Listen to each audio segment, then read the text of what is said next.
Hello to you and happy Monday to all my friends all across the country. Hope you had a great weekend. I was in Ocean City, Maryland with my dad and brother for the annual car show there. Hot rods, muscle cars, cruisers, all sorts of awesome rides and people. LeBryant, Nathaniel, Journey, and Jada from Cape Henlopen High School and Milford and Mariner Middle Schools. It was great to meet you. Now, this is going to be our last week together before the show goes on summer hiatus. So, what do you say we get our engines started and go all gas, no brakes, and finish this school year strong? I'm Coy Wire. This is CNN 10, and we begin today with the G7 Summit, or the Group of Seven Summit. It's where the world's most powerful democracies meet to discuss a wide range of issues, including economic policies, security, the climate, and energy issues. The G7 countries are the United States, the United Kingdom, Japan, Italy, Germany, France, and Canada.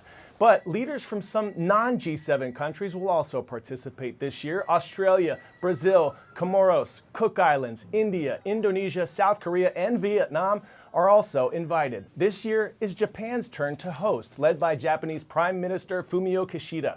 The summit is in the Japanese city of Hiroshima, which is where, as many of you know, the world's first atomic bomb attack happened at the end of World War II in the 1940s. Hiroshima is the Prime Minister's hometown as well, and the host city was chosen to emphasize a determination to put nuclear disarmament at the top of the agenda of this year's summit. Key issues being discussed this year include growing aggression from China and North Korea and Russia's invasion of Ukraine. Ukraine's President Volodymyr Zelensky made a surprise appearance at the summit to address his nation's ongoing conflict with Russia. Now, while President Biden is at the summit, the debt ceiling limit is a growing concern back in the United States. The deadline to reach an agreement is just a matter of days away, and President Biden addressed a stark warning about the debt limit as both the White House and congressional Republicans remain at a standstill.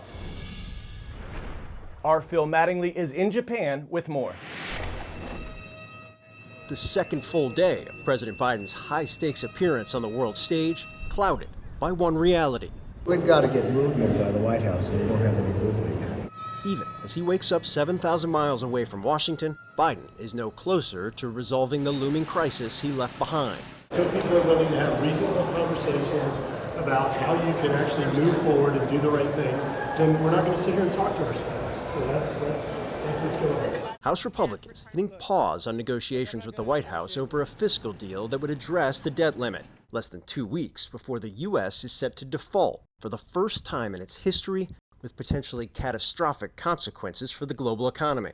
Biden leaving a working dinner of G7 leaders here in Hiroshima early on Thursday night to be briefed on the talks. His second briefing of the day on negotiations that are in desperate need of a breakthrough.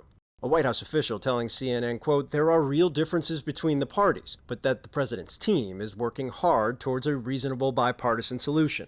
Biden's domestic political challenge coming at the same moment U.S. officials are pressing to maintain and accelerate the steadfast support for Ukraine. G7 leaders putting the conflict front and center in the first day of their summit in Japan, launching new sanctions and export curbs designed to squeeze Russia's ability to wage war. At the same time, Biden marking his own dramatic shift, delivering the message to his counterparts that the U.S. will support a joint effort with allies to train Ukrainian pilots on fourth-generation fighter jets, including F-16s. Those fighter jets have been a top Ukrainian priority as Russia's invasion of the country grinds towards its 15th month. And the war sits at an inflection point, with allies rapidly moving to provide new defense capabilities as Ukrainian forces prepare for a long-awaited counteroffensive. Those efforts set to receive a dramatic boost by Ukrainian President Volodymyr Zelensky's last-minute decision to travel to the G7 Leaders Summit this weekend. It's Zelensky's latest visit to rally support after securing commitments for additional aid in European capitals last week, before a stop in Saudi Arabia, where he addressed the Arab League Summit. President Zelensky is expected to participate on Sunday in meetings with G7 leaders. President Biden is expected to be meeting on issues like climate, issues like infrastructure, but a central focus or an overarching focus on the issue of China. Phil Mattingly, CNN, Hiroshima.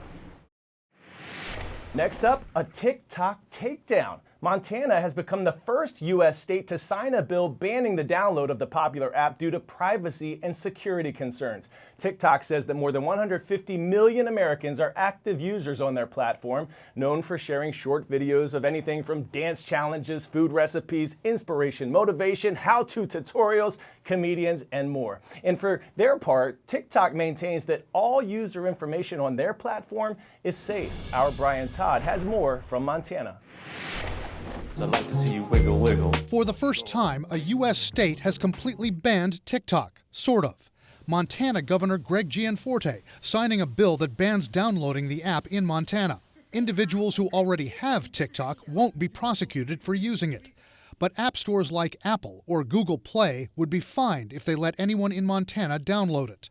The Montana ban will probably face strong challenges in court.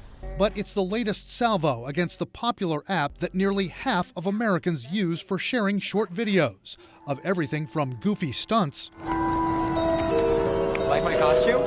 to food recipes and dance challenges. Critics call it a security threat because a Chinese company owns TikTok.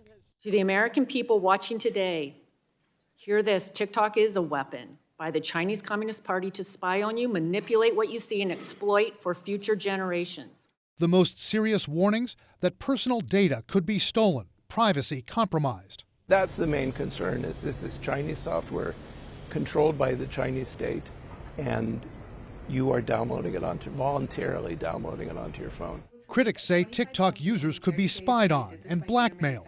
One analyst says China could use the app to take a page out of Vladimir Putin's playbook and create misinformation campaigns to influence American politics.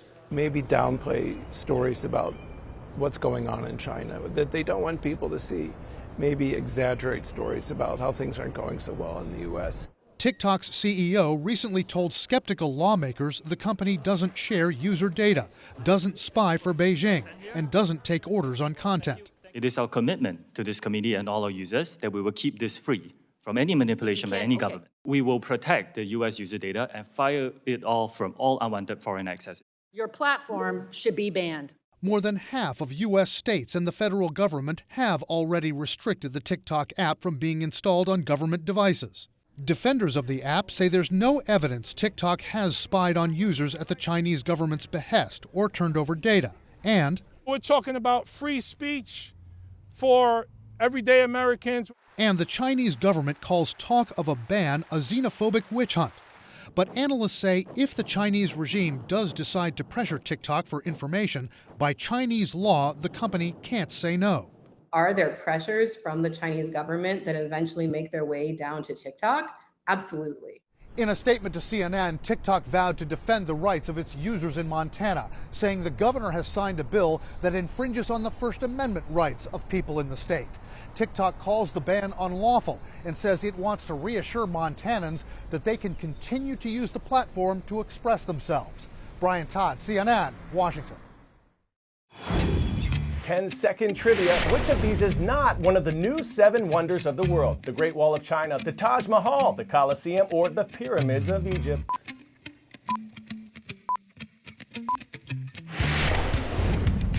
Considered a wonder of the ancient world, the Pyramids of Egypt are not on the list of new world wonders.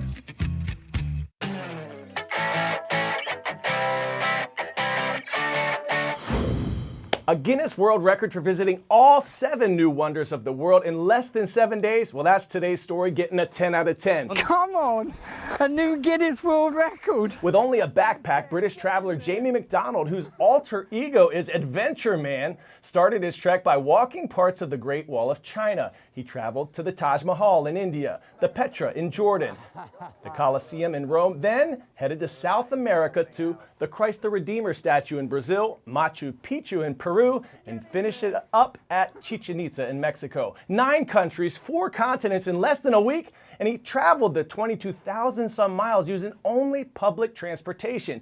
13 flights, 16 taxis, 9 buses, 4 trains, and a toboggan. Perhaps the most inspiring part, when he was 9 years old, Jamie was diagnosed with a rare spine disorder, and doctors thought he'd have trouble even walking for the rest of his life.